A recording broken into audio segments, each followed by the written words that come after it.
Hey, hey, hey, good morning. Hello and welcome. Listen, I'm not Danielle Winningham. I know y'all like, why she got to say that every day? We know. But I appreciate my awesome and amazing coach. She is the best coach on the planet. I'm excited to be here. I'm Tisha Marie Johnson, CEO of Your Love of a Lifetime, helping you manifest true and lasting love. And so I'm excited to be here. I have some incredible ladies here with me today. I know you only see one on the screen, but that's okay. We're going to be together in just a few moments, and I'm excited. So, listen, go ahead and share the broadcast. Hey, y'all on Periscope. Hey, y'all on Facebook. Hey, y'all uh YouTube. Hey everybody, welcome. Thank you so much. This is the What He Really Wants Relationship Summit, and I'm honored to be here. Thankful for this incredible summit. It's been a wonderful week. I know Friday is not gonna disappoint. It's Fiery Friday, and yes, even in the morning, even with the wives, we're having the Wisdom from Wives conversation, and so I'm excited about that. Looking forward to it. So again, go ahead, share the broadcast. I'm going to let my amazing guests this morning introduce themselves, and so that I can go share the broadcast like I'm asking you to do. Listen, go to bit.ly/, He Wants 2020 so you can register. If the ladies have time, we're going to do a little VIP after party after the conversation for a few minutes. So, get your questions ready. Get ready for some incredible wisdom. These wives have been knocking it out the box. Listen, I know you want to know what he wants, but you need to know what she needs you to know in order to be able to give him what he wants. Okay, there is a positioning that you need to do. So we're gonna talk about that in just a few moments. So I'm gonna let Chanel go first since this is her territory. This is our area. And I so don't know. We gonna see. We're gonna see. Hey guys, good morning. My name is Chanel Blackmore. The Purpose Pusher. Women hire me to help them find their purpose. And listen, being married is truly a blessing. It is, but it's a skill. It's a compromise, and it is a covenant. So when we start talking about marriage in that aspect, it's a totally different perspective. I'm super excited to be here with Tisha this morning. Hit that link, bit.ly/ He Wants 2020, and we're going to have a real conversation. Tisha, thank you. I'm so honored to be here this morning. thank you. Martha Yvette, greet the people, tell them hello, and just a little smidgen, Just a little taste. just a little Well, taste. hi, I'm Minister Martha Lake. Um, I'm excited to be here. I am also a wife of 25 years, and marriage is definitely a calling. If you're not called to it, don't mess with it. And we gonna get down in there today. So I'm just excited about being here. I've had a wonderful time during this telesummit. I've gotten some nuggets myself, and yeah, you don't want to miss this. You don't want to miss it. Ooh, awesome, awesome. And I definitely appreciate both of you for joining us this morning. I know wives have busy lives and you probably had to do a few things, and then hurry on over here. So I appreciate it and I value your time greatly. So we got 17 years and 25 years. That's a long time. And the thing about it is, as I've been sharing through the week, is that we see the bad stuff. We see the fallout. We see, when they've been together, celebrities and things like that. And, you may have even seen in your lives where, oh, we never imagined that they wouldn't be together anymore. And so all of that is magnified. But we need to magnify and exalt, not in a disproportionate way, but we need to highlight successful marriages and Mhm. marriages that are not, can I say not fake? Because you got a lot of people out here making it look like we happy and there's a whole bunch of dysfunction going on behind closed doors. So I'm talking about the healthy, happy, joyful marriage. And listen, marriage is work. You've already heard it. So we're going to talk about it this morning. And again, I'm honored. Welcome these ladies to the What He Really Wants Relationship Summit. So let's get this party started. So, Yvette, you got married young, Yes. and were you ready? I mean, what made you say, okay, and especially at the age that you were, what made you say, okay, I'm gonna do this marriage thing? For me, I've always been a little different. Growing up, my mom and dad split. I believe I was 10 years old. So my sister and I had to step into roles of responsibility pretty early. So we were doing all of the motherly and wifely things. We had to babysit, for extra money and all of that. And so I was always more mature, I guess you can say, at such a young age. And I always knew I really wanted to be a wife and a mother when I was growing up. And so I believe he actually proposed to me.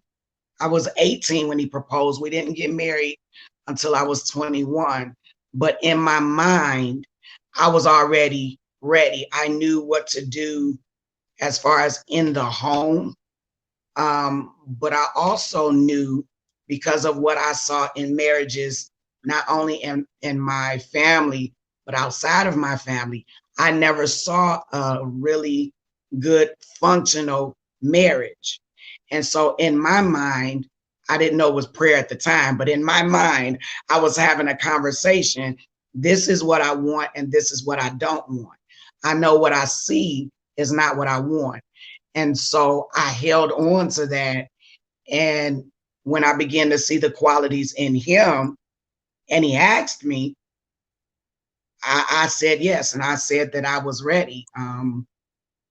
I never really, I wasn't one of the ones that dreamed about other things. I wanted to be a wife and a mother. And I wanted to be home with my children, to be at the basketball games, the football games, and all of those things. So. Awesome, awesome. So Chanel, same question. I know your story is a little different from Yvette's, and if you want to share part of that, you can. But initially, what made you want to be a wife? What did you see a successful marriage, or did you see marriage and said, "Yeah, I want to do that thing"? And you're on mute, just in case you didn't know. Okay. So listen, as a kid, I just saw my grandparents, right? Because my grandparents partially raised me. My mother wasn't ever really in a successful marriage, but when I saw my grandparents, I saw how my grandmother cared for my grandfather. She'd get up at 4 o'clock every morning, start his coffee, right? She'd make sure that breakfast was on. She'd make sure that, his shower was running. She took pride and care in ministering to her husband, because that's exactly what it is. She made sure that whatever he needed, he had, because he was the one who was working. She got the kids up. We helped him with chores. When it was time to eat, we all came back home. Food was ready. House was clean. Clothes were washed. Do you see where I'm going with this? So watching her, I wanted that. Mm. I wanted to be in a marriage where, my husband did his piece and I did my part. A true partnership. But y'all know, sometimes it don't go that way.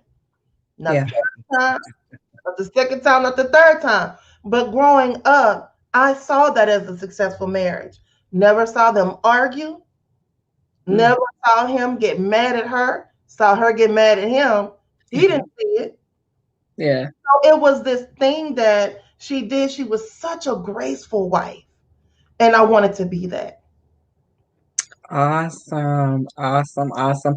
I have a kind of similar story in that I loved my uncle. My uncle, we all used to live together when I was little. And so he was like my second daddy because he was there. And when he said he wanted to marry this lady, I was like, what is this marriage thing? Oh my God. Because I loved him so much and I wanted to do what he did. So I thought, okay, well, marriage. Now it may have been something else, that caused me to want to be married, but I was in the wedding, I was the flower girl, and I went through that whole piece. My aunt was a stay-at-home mom, also entrepreneur. They had 10 children. So I saw that model and I was like, yeah, I want that. And like you said, sometimes it doesn't quite go that way, but you just keep it moving, and you find out what your purpose, and you keep trying. I'm here because I believe in love. I believe in marriage. And though my relationship story is different, definitely different from you guys, I still believe in love and I still believe in the covenant of marriage. And we're determined to promote that and the beauty of that. And yes, it's work. Y'all talk about the work.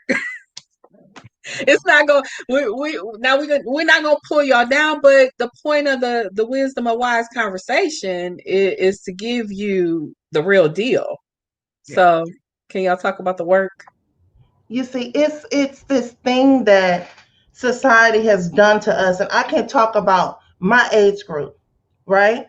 It's this thing that society did to us that, the fairy tale of it. You have the big wedding, you have the beautiful cake, you do the electric slide, and you happily ever after, right? So nobody ever really talks about um, the biblical meaning of being a wife. Right. Now they bring God in. Hey, come on into the wedding. We're gonna talk to you. We're gonna seal this bond before you. But they never really talk about what He expects from you as a wife and what He expects from the husband. So you go into this new arrangement, not entanglement, Right. arrangement, right? And you don't really know what else to do besides what you do after everybody goes to bed. So there's no talking about the communication. There's no talking about, when there is a conflict, how do you resolve that? So marriage is more than just, I'm going to put on this dress. He going to buy me a ring, right? And we just going to ride off on the white horse. And I think even today, women have no idea. Because right now it's like your vows are exchangeable. Well, if you don't want to do right, I'm gonna go on and marry this one. Not understanding you going into the next relationship too. So if you don't do something about you, if you don't have an understanding about what it is the Most High says your role should be, you're gonna burn through a whole lot of marriages, not understanding that the problem may not have been with him. It's because you don't know your role. Look, let me tell y'all, some women, y'all watching, don't get in my inbox. She talking about we need to know our role. You do need to know your role, just like he needs to know his. So it's a lot more to it than just, I'm just gonna get up and get married. There's work. Not saying it's hard work, but it should be a joyous work. Yeah. You feel me? You getting Yep. getting to know your man. Yep. What he like, what he don't like. What the Most High says that you should do, and then what he should do, and having that clear understanding going in. Then after about 10 years, y'all get y'all a white horse and ride off somewhere.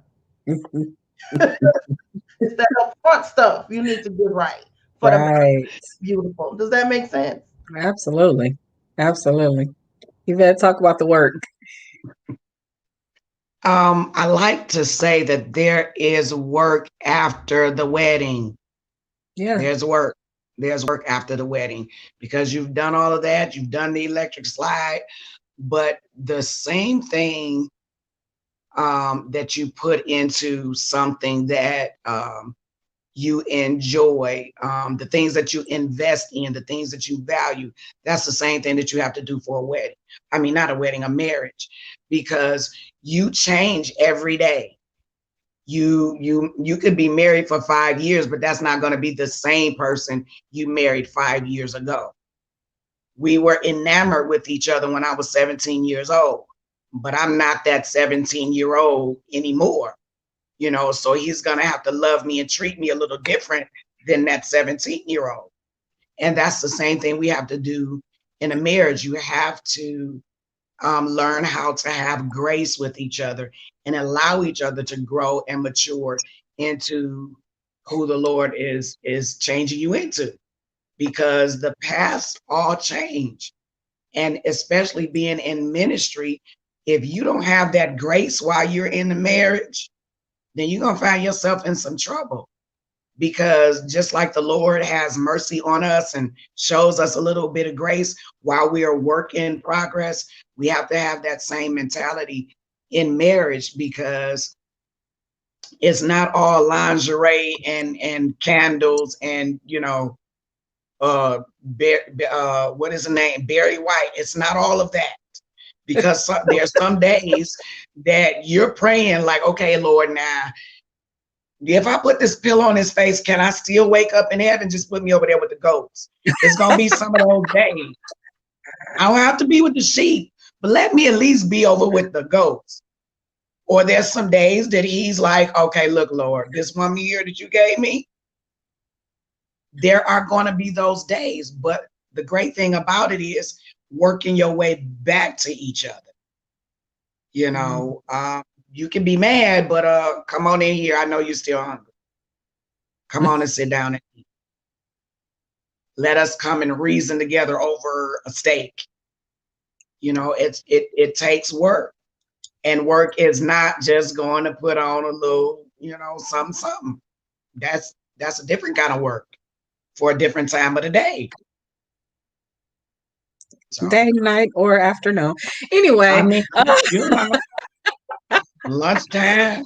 Hey. We gonna get there in a minute. Let me say hello to some people. Hey, LaDavia. Hey, Chiquita. Hey, Aisha. Angela Purdue. Thank you so much for joining us. Verlene Sissy. Hey. Denise Mickens. Hello. Hey to my people. Vanjie, I think I just messed the name up. Miss Thomas, forgive me. My brother Calvin, my brother Hugh. We got a lot of people. Ashley, hello, Denise. Hey. I appreciate you all being here. Thank you so much for joining us. Go ahead and share the broadcast if you have not already done so. We're having the Wisdom from Wives conversation this morning, part of the What He Really Wants Relationship Summit. I'm so excited to be here again. Shout out to the best coach on the planet, Danielle Winningham. I appreciate you all. Thank you so much for joining us this morning. Hey, Miss Ola. Miss Ola been hanging tough with me. Yes. Glad to have you. Good morning. Bonjour. Said nah. And some numbers on Periscope. I appreciate you being here. Thank you so much for joining us this morning. Good morning, Dee. Welcome. We are talking to two ladies that I love very, very much. My mentor, Chanel Blackmore, and my sister, Martha Yvette Lake. And so they're talking about marriage and the work. And so one of the things that we've been talking about, and I want to say that the men said it as well as the other wives, is that you like Yvette expressed, you got to work yourself back to each other, and you got to allow each other to grow and mature. And it's not about oh, this person changed. Now, when I was younger, I don't know. Again, went into it not knowing what to do, what I should be doing. But I just knew that it was what I wanted. I couldn't understand how I was trying to grow and mature, and it seemed like the other person wasn't. But at the same time, I felt like, you know, you're supposed to be the same person that I fell in love with. But it doesn't work that way, because every day you're changing, you're growing, you're maturing. And that's part of the work, and getting to know the person and who they're growing and maturing into. And that's why it's important.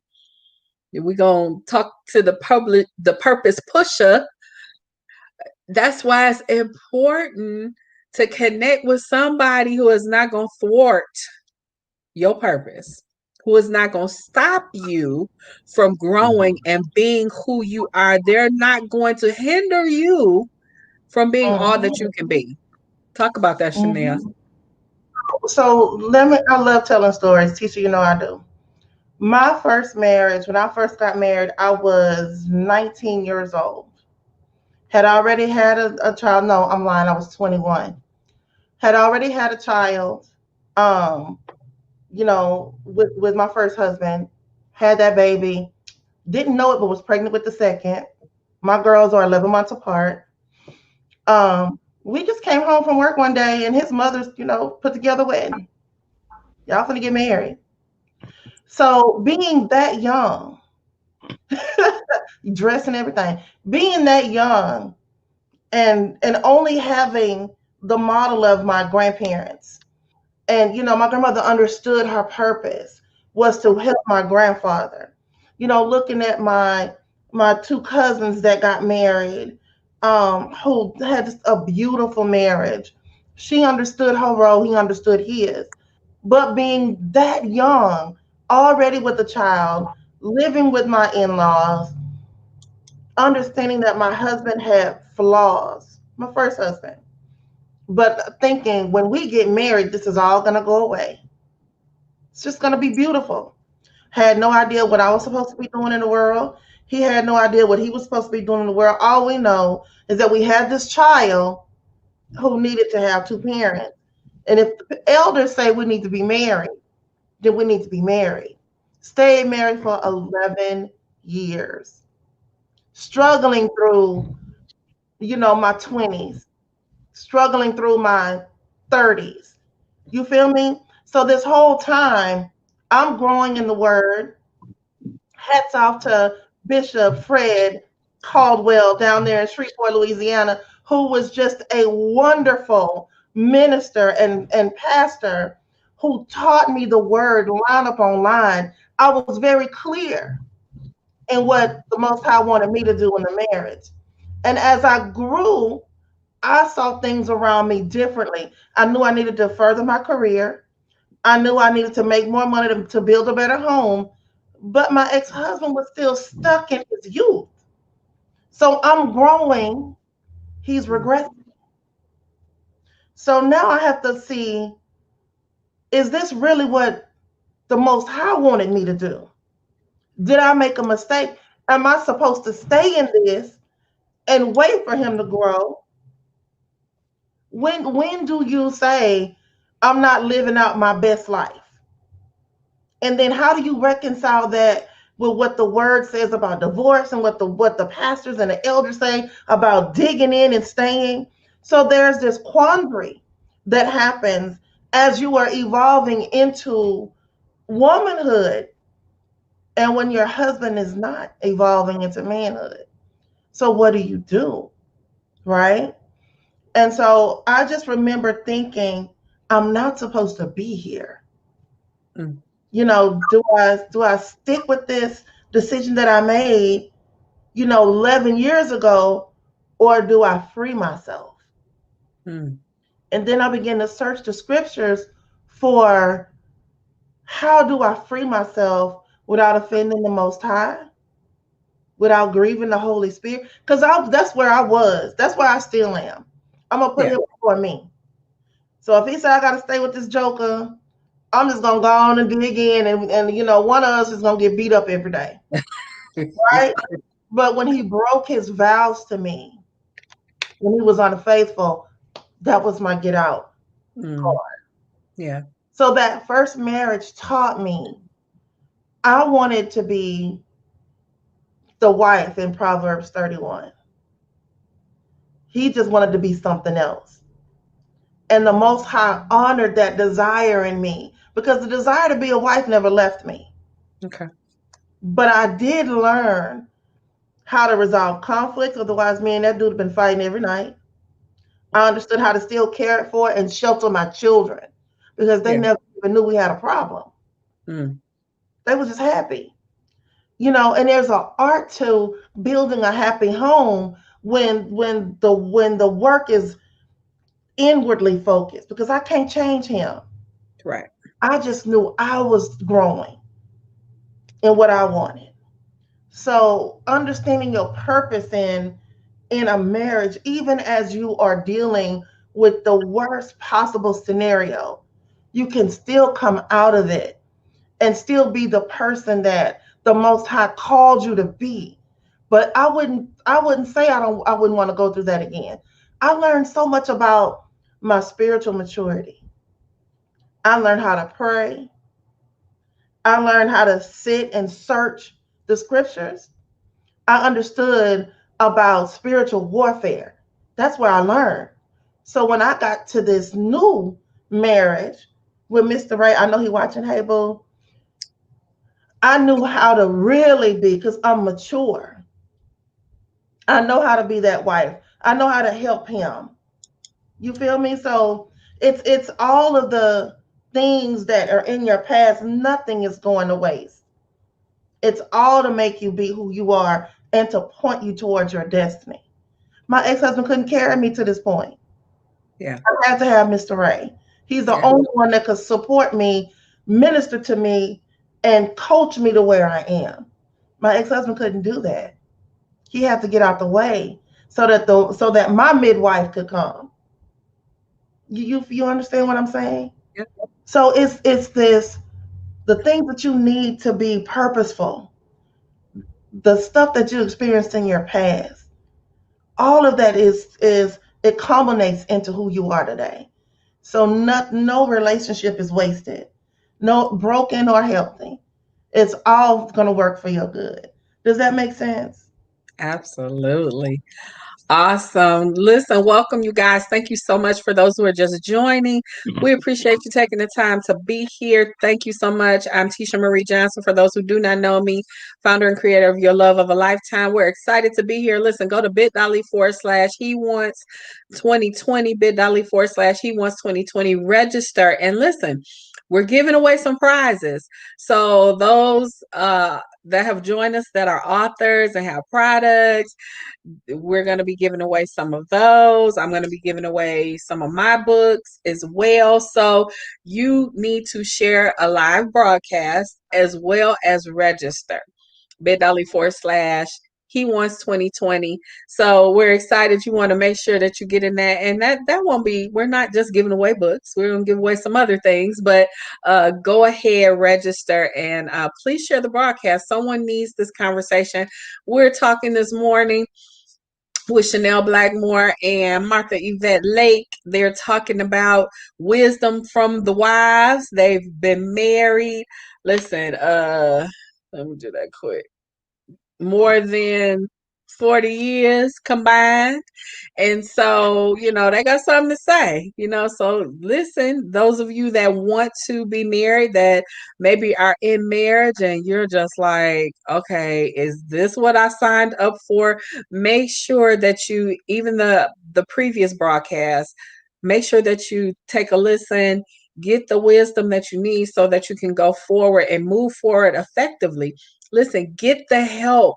It's not, don't be prideful and not get the help that you need. Don't feel like I'm less than because I'm in a situation I don't quite know how to handle it, and I'm gonna suffer in silence. I'm not gonna ask for help. No, that is not that's not the thing to do. You want to get the help that you need. And these wives are helping today by sharing from their experience. Because sometimes, you know, there's some things that you can avoid if you listen. You gotta listen though. You gotta listen. So, Yvette, talk about purpose as you are finding purpose and as your partner is finding purpose. What does that role look like, and how do you navigate that effectively? That's a good question. It's really different when the both of you are in ministry, because I am married to a pastor. The hard part was, the song that's I keep saying it's by Bette Midler, but it's not. Wind Beneath My Wings, and Mm-hmm. it talks about it was cold in your shadow. So being married to a pastor and a musician, and also having a call on my own life, there was always this thing that society put on us to where I had to bring it like he brought it.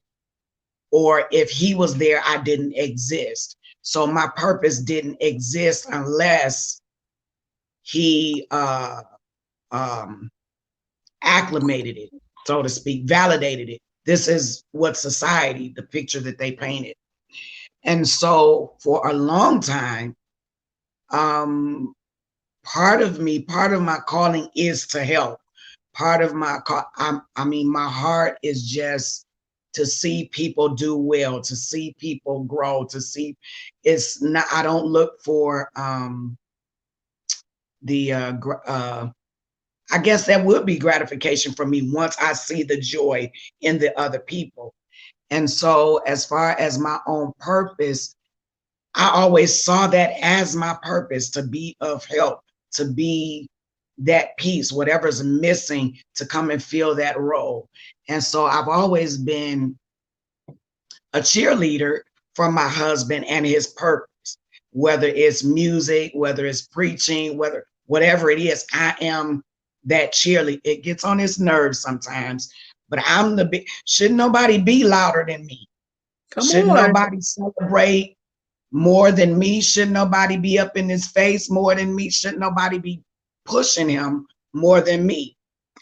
And I just believe that once we came together and realized that we're complements to each other and not competition, which was what the people were trying to do, you would notice us in service and it would flow better. Because I would feel where he's going and I know where I'm supposed to be, on the wall praying and interceding. That shifts him in the spirit. That's my purpose. My purpose is to help. My purpose is to push him forward. He is who that man of God. That does not decrease what my purpose is. That does not diminish the call that is on my life. But my joy comes from seeing him move freely, unshackled, unhindered, and getting over into that place of worship. And he ushers the people in. Oh yeah, well, yeah, that's my purpose. My job here is done. Lord, I've done what you've called me to do for today. I'm on the wall watching. I'm watching as well as praying. That is my purpose. I'm not here for the things. I'm not here for the titles. I'm not here for all of the fluff. Let's get down to the real deal. If we're gonna do it, we not. And that is my purpose. And a lot that might be to a fault for some people, because some people still frown upon me. And I'm in a place in my life now, and I'm in a place in my ministry now. I don't care. I'm minding the business that the Lord gave me, and my business is my husband and my family and my grandchildren. So my purpose, all of it is being written out. I'm working out some of those things. He's pulling back some dreams that I've had that I set on the shelf for a while. because people made me believe that it was all only about my husband's purpose. But along the way, oh no, we both have purpose. But part of my purpose is getting him where he needs to be, because we got people whose names are attached to ours. And they're not going to come out of the darkness with all of that fanfare. So we're here for the real deal. And that's part of my purpose. And I'm all right with that. However it might look, I'm all right with that. That's good. Chanel, you want to speak to that as well? Being in ministry and your partner and Yes, yes. Because see, and I think society does kind of put us in a spot that the Most High never designed for us, right? Society has placed us in this role where, we can't get a word through. It's got to be the man. I told y'all, don't inbox me. But the word says clearly that he will pour his spirit out on his men and the handmaidens. So being in ministry in not the role of pastor, but as a deliverer of the word, it's always been hard to be like Ms. Martha said, validated in the role of a minister, because there's always this diminished space they want to put you in. But I truly, truly believe that if the Most High called you to the office of minister, then he's already anointed you. He's already appointed you. He's already placed the word specific to the people that are assigned to you in your belly. That when you meet that person that you're supposed to minister to, and let me just put a little sidebar in here. All the time, it's not the pulpit. absolutely. A lot of women got that, we look at the pulpit and we think that's the end game.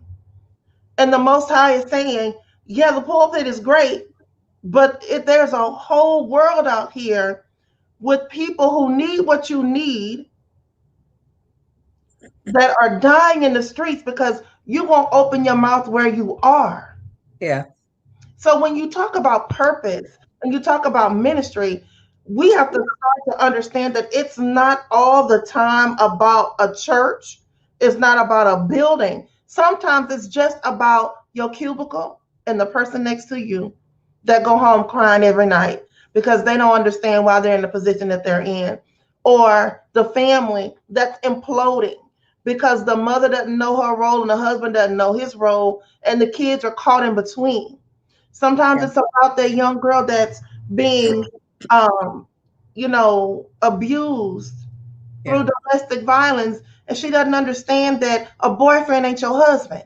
You've got so many people that are dying spiritually, emotionally, mentally, because we think that our purpose is tied to a pulpit as a minister, and it's not. All these different avenues, Facebook, Periscope, YouTube, Zoom, all these opportunities that you have to reach into the spirit realm and rescue somebody is available to you. So when we talk about ministry and purpose, people always want to point to the church. Well, the church is great, but there are people out here that are dying in the streets because you waiting on your turn at the pulpit. I'm just going to let that sit there for a minute. If you know that the Most High called you to the office of minister, that he has anointed you to deliver a word that breaks bonds, that sets people free, that scatters demons, you need to open your mouth. Don't wait for the turn at the pulpit. Men don't want you at the pulpit, let them have that. The Most High will create something for you. I hate to use that term platform. That always make me think about an act or a show. But he will elevate you to the point where others will see you, and that the ones who need what you have, the ones who you were assigned to deliver, they'll hear you. So I want to say this: your purpose does not have to be tied to a pulpit in ministry. you can reach those even in a situation like this. Yeah. Open your mouth and say what he's given you to say. It matters not who's present or where you are. Your purpose is your purpose, and you're fully qualified to walk in it. I hope that made sense. Oh, that was good. Absolutely. And you know what? One of the things that I hope that people came through the pandemic seeing, especially those who know that they've been called, that it ain't about that pulpit inside those four walls. And some, I really hope, understand that even through the pandemic, though, you had to go social media route. And some people bucked against it. Uh, but some, can I just say, have reached more people in pandemic than you ever would have in those four walls, because you so stuck and confined to the four walls and all the stuff that goes on inside of there, that like you said, there's a whole world waiting to be ministered to, just left there, lost and turned out, in the words of an old song. But Girl, we trying to do the four walls. and It, Messiah never had four walls. Yeah, exactly. can somebody tell me, anybody? Where did we get that from? No disrespect to those that have the four walls, Absolutely. but where did we get in our minds that you can't minister in a backyard, or you can't minister, on a beach, or you can't minister across the airways? The word says that there is no distance in the spirit. And he demonstrated that over and over again when he sent his word only. So I think that we've just gotten away, especially women. We've just gotten away from just that creativity that he's given us to reach the lost, to reach those people that are hurting and that are in pain. That we gotta be validated by the pastor. He gotta let us in the pulpit, and then now we're here. It's that thing. Right. And I don't know where it comes from, society or these things, the obligations and the pressure we put on ourselves, when he said you just speak the word only, no matter where you are, when you're given the opportunity, in season, out of season, just be ready. Be ready. Just be ready. Oh, we. So Ashley said, God will make room for your gift. He How about that? shall. He will. And Miss Thomas said that's where some of the most moving ministry happens. Mm-hmm. In the street, in the cubicle, at the grocery store, in the parking lot. Mm-hmm. Awesome. Listen, you guys, this has been so incredible. I'm so excited to have these ladies here with me today. Listen, you are joining us for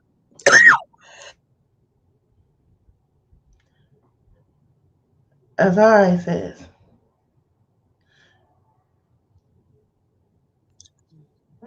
the Wisdom from Wives conversation. And I'm your host, Tisha Marie Johnson. Pardon me. That's that morning Michigan air Getting kind cold of over there. I know it. situation going on. Pardon me.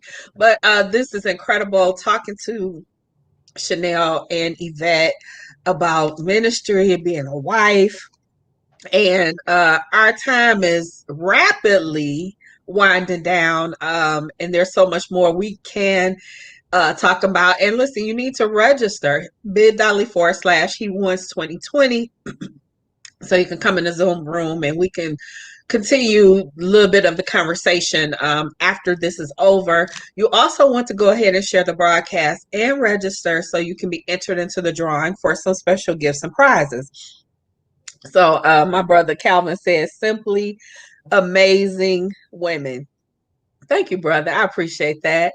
Shout out to the men that hold me down. I appreciate you guys. They show up, like, okay, I know it's women thing, women conversation, women talk, but I got some brothers that show up no matter what.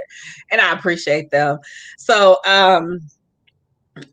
let's talk about motherhood and not well, let's see. Let's talk about motherhood. What does that mean to the both of you?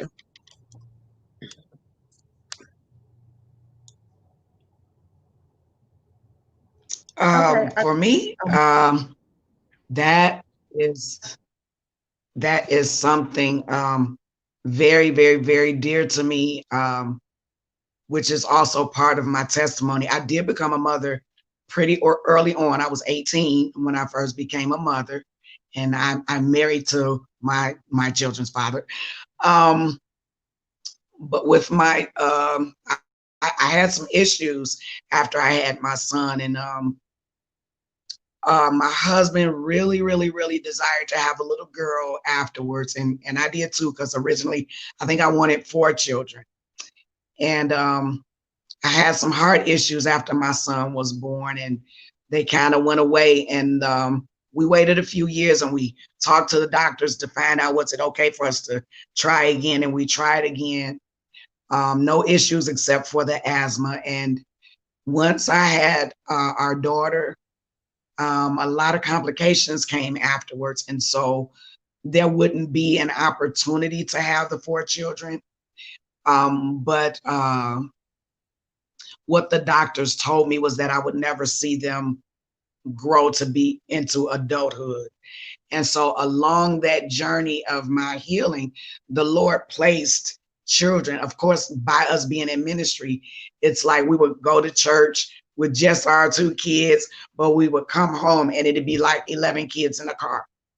And so I didn't get my 4 children, but I gained like a plethora of children. And they used to joke and call us Pied Piper 13. And I just believe me being able to pour into not only my children, but other people's kids. I just believe that that's an awesome thing, because like I said, I've always wanted to be a wife and a mother.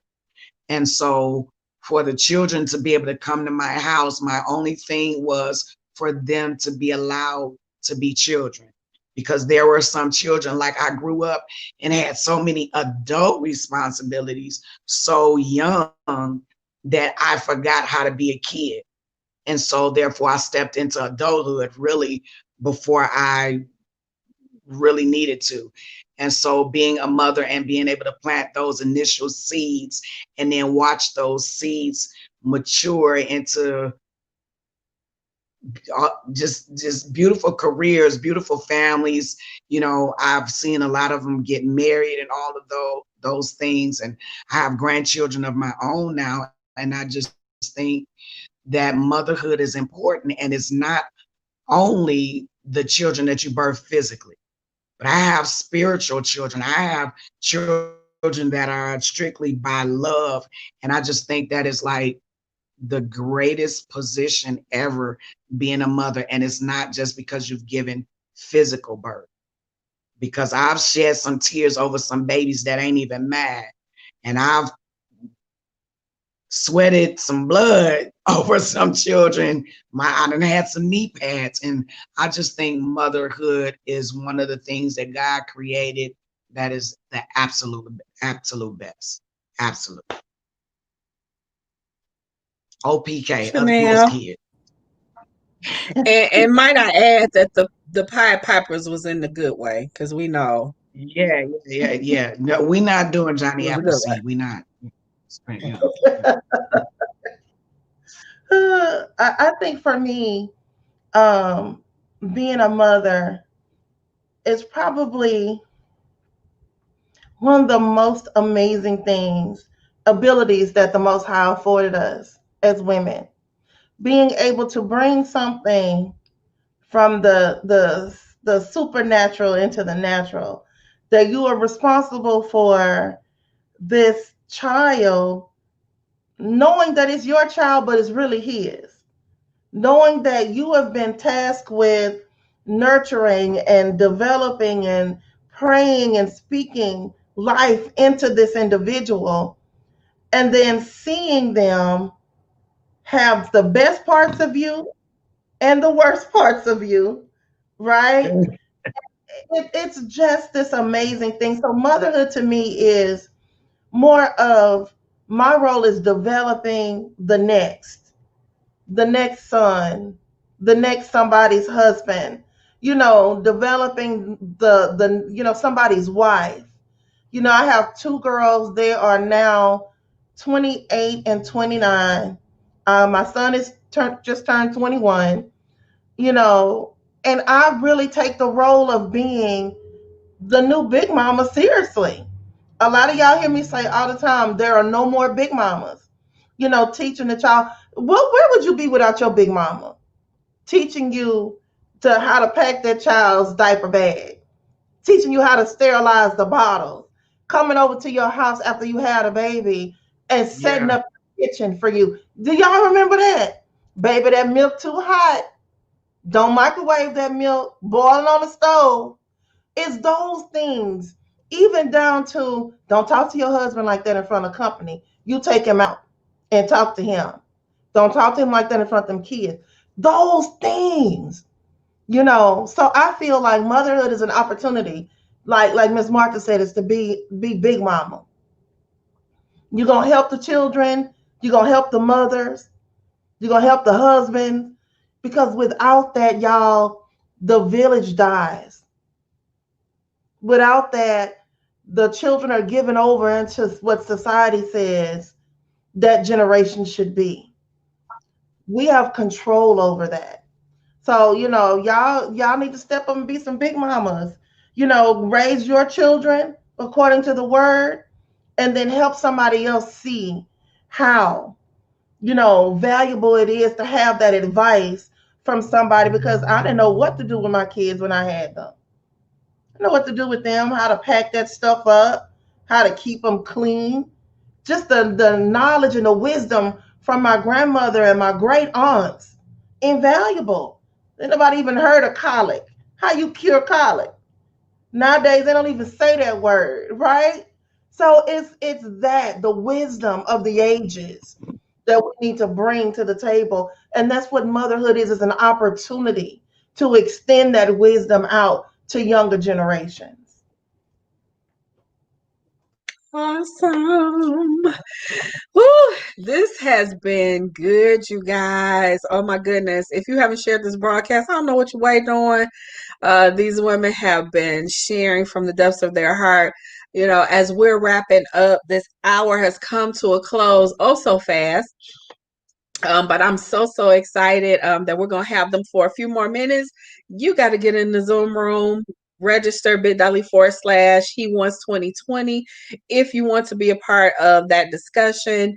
And I'm just thankful again and grateful that they took the time out of their schedules to come and be with us and share today. So, and if you have questions, you can put them in the comments. If we get a chance to, hit some before we leave, we will. If not, we'll answer them in the Zoom room if you're gonna make your way over there. But I'm so honored and excited about, because the women they're even still talking about day one, and it's gotten bigger and better, and I'm so honored, I'm so thrilled to be able to have these conversations. So Yvette, because I know your story, and if you can just like briefly tell them what it looks like now. We talk about the vows, what it looks like in sickness and in health. Again, she has a phenomenal story, not just personally, but then together, and most recently. Oh my goodness. But just talk about that just for a few minutes in sickness and health. How do you keep that? Um, First of all, believing and trusting in God. The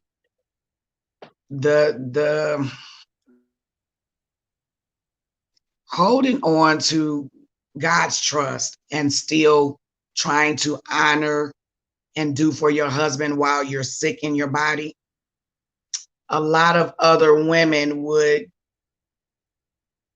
kind of push the husband to the side. In being having an infirmity for quite some time, having heart issues, having lung issues, there was not a time that I turned my husband away, because even in sickness, there's nothing that any woman outside of my home should have to come and do for my husband. And so I believe, and none of that was to negate what was going on with me physically. I still wanted to honor God. That was still part of my vows. And that doesn't always mean in a sexual manner. However, there was nothing that was turned away from my husband. And so it was very important to me that even in all of that, the times in the hospital and the visits, it was important for me that he had a way to relieve stress, because he was a caretaker. He was the closest part to me, because my children were going back and forth to school and he had to work. But in that caring for me, it was also important for me to care for him and make sure that he was taken care of, because he still went out to work. He still took care of the bills. He still had to cook. He might have ordered out a lot sometimes, but he still stepped in that role and made sure that everything was okay. And so I think that that's still very important, to be there. And likewise, if he's not well, I step up. If I'm not well, he steps up. So that's very important. Awesome. Chanel, talk about for richer or for poorer. You know what though? This is so funny. And I've never shared this with anybody, but I can remember, after I divorced my first husband, I had vowed I was never getting married again. That was it. That was horrible. It was 11 years. All the things that women say when they divorce. And I remember driving down the street with my kids, and I heard the Ruach say, the Holy Spirit saying, "You're gonna be married in a year and a half." Oh, you got me messed up. I'm not getting married. This has got to be the devil. It can't be true. No. And he was like, "You're going to be married again. Your husband's going to be the first millionaire in his family. You're going to be the first millionaire in yours." I know this got to be the devil. It's got to be. I'm not getting married again. And so, when Mr. Ray and I first reconnected, because I've known him since I was 17. I met him when I was 17 years old, and we were best friends. He was there, when I had the girls, he was there, when they went to school for the first day. So we were always just best friends. And I was like, nah. And when I reconnected with him, I heard the Holy Spirit say, he's your husband. I said, well, then I know you done messed up. You got your wires crossed, because he's definitely broke. He's definitely not well off. He is not rich. Last time I married for love. This time, if I am going to do it again, I would like to get married for money, And so, understanding that going from having our accounts overdrawn every 2 weeks, what yours say, -7, what yours say, -8, it's this thing to going to now where we are both full-time entrepreneurs from home, with money in the bank, with, being able to provide for our grandson, being able to help our children, not having the stress of finances weighing on our marriage, that he is the same when he was broke that he is now. I'm the same, because we went into this marriage understanding that he's not my source. I'm not his source. We depend on the Most High to provide. We were like the children of Israel in the wilderness, stumbling around looking for a piece of manna. Did you find a piece of quail? No, but I got this rock. It's this thing that we went through this thing together. So even looking back on the times where we didn't have enough, to now where we have overflow, one thing has been constant. We've always been there for each other. We done laughed through eating pizza at the campsite because the lights was out. Kids never even knew that we didn't have electricity. We was just camping out in the living room. So knowing that he had my back like that and I had his back like that, where we're gonna go from here is just Lanyap. It's Lanyap. You gotta be the same with your man when y'all rubbing pennies together that you are when you guys are folding paper. As long as your bond together is strong, y'all can camp out when the lights out. Then you can also go to the Benz dealership and buy that car, but y'all don't change. You the same. That makes sense. Ooh, that's good. That is good. Talking in a joke, y'all. He was broke. I ain't gonna lie. Miss Ola said, ladies, you are bringing so much volume to so many blessings. Yes, yes, yes. They are blowing up my watch party. Listen, you guys, that they're giving me hearts and likes and everything. Yes, this has been an incredible conversation. And unfortunately, our time is up. Listen, you got to come back tonight. Yes, I appreciate these women. They share from their perspective. It is the way he really wants, and he's going to come and talk about it tonight. It is Friday. It is Fiery Friday. My special guest tonight is going to bring the fire. I got the match, he got the fire, or something like that. But it's going to be straight fire. Join me tonight. My special guest is Evangelist Jimmy Hinton, and anybody who knows him knows that he will bring some fire with him. So it's going to be a very lively conversation, and I'm excited about it. But before we even get to that, listen, ladies, I just got to have you share one last thing, one last thought, what you want to leave the people with. And listen, you guys, if you haven't already registered, go to bit.ly/He Wants 2020. Share this broadcast with someone who needs this conversation. You should have brought them with you. And it's okay, because I'm sure as you got so enthralled in the conversation, you were like, oh my God, I can't move. So now that the conversation is nearing the close, go share this with somebody that you know needs this information. We want to empower women who want to be wives. And even as my sister has already said, she's gotten some things this week. So empowering the women who are already wives to enhance their relationship. Because listen, we don't always know what we need to know, but one thing I do know for sure is that the Most High will give you what you need before you even know that you need it. So you're here by divine appointment and divine assignment. So I'm excited. Oh, Mr. Ray, really? That's okay. You can watch the replay. Good. Don't watch it. Yeah. Look, watch the first 30 minutes now. But Yvette, come on and give some last words to the people before we go on over to the Zoom room.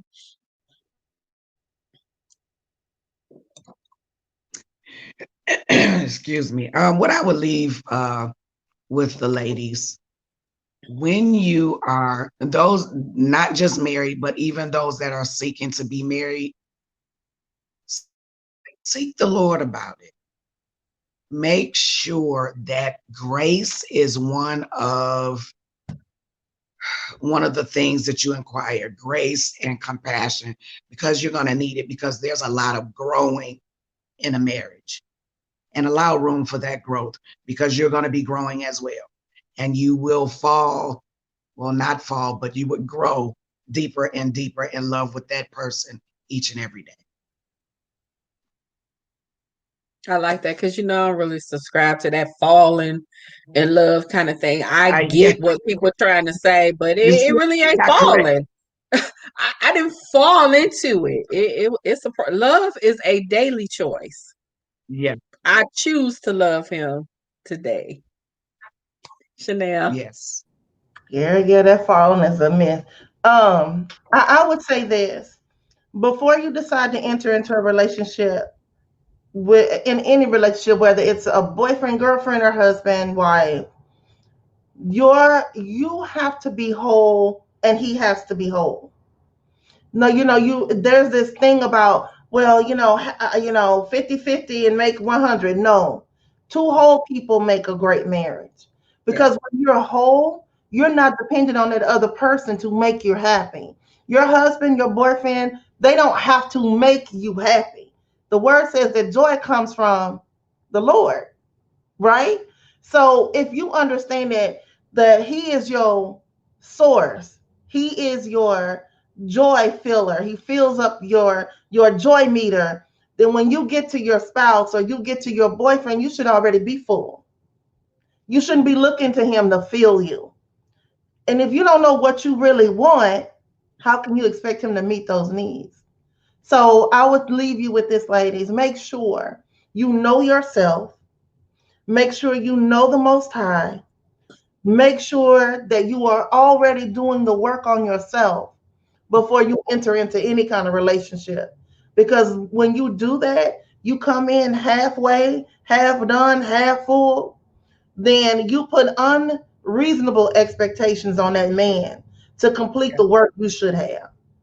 That's all. Don't inbox me. I mean that. Awesome. That is so, so, so good. Again, ladies, thank you so much for coming and sharing today on this Friday.